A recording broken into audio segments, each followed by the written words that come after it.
Friends, நான் இப்போ உங்களுக்கு 18வது கல்வியை விளங்கப்படுத்தி காட்ட போகிறேன். பயிற்சியோ இல்லை.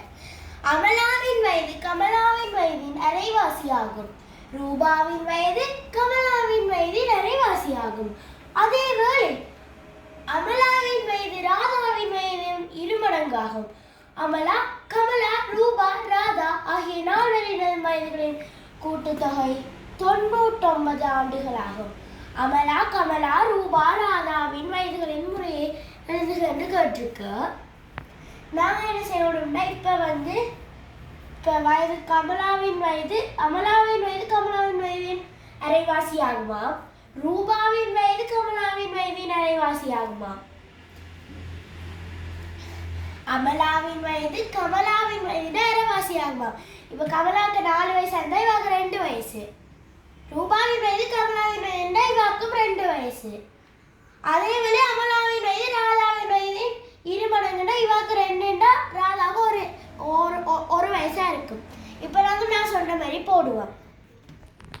கமலாவுக்கு எங்கள் 4x போட்டால் இப்போ நாங்கள் 10x போட இயலாது. ஏண்டா 1 வரும், அப்புறம் அது அரைவாசி காண இயலாது. அப்போ கமலாவுக்கு 4x போட்டால் இதில் அரைவாசி அமலாவுக்கு 2x போடுவேன், ரூபாவுக்கும் 2x போடுவேன். இவங்க 2 பேர்த்தையும் வயசு அரைவாசி தான் ராதாட. இப்போ 2x வேண்டாம், ஒரு எக்ஸாக இருக்கும். இப்போ எல்லா எக்ஸையும் நாங்கள் கூட்டுவோம். இதில் 2x, இதில் 4x, அதில் 2x, இதில் 1x. 4 2 6 2 8 1 9. அவளா 4 பேர்த்து வயதுகளின் கொடுத்தது 99ண்டா இந்த 99 9ஆல் பிரிக்கணும். 9 11 99. இந்த 11 மடங்குன்றது இந்த குறைந்த அளவு வயசு. ராதாக்கு 11 போட்டால் இவாக்கு 22, இவாக்கு 22, இவாக்கு 44. உங்களுக்கு கேட்டிருக்கு. ரூபா அமலா கமலான்னு கேட்டிருக்கு.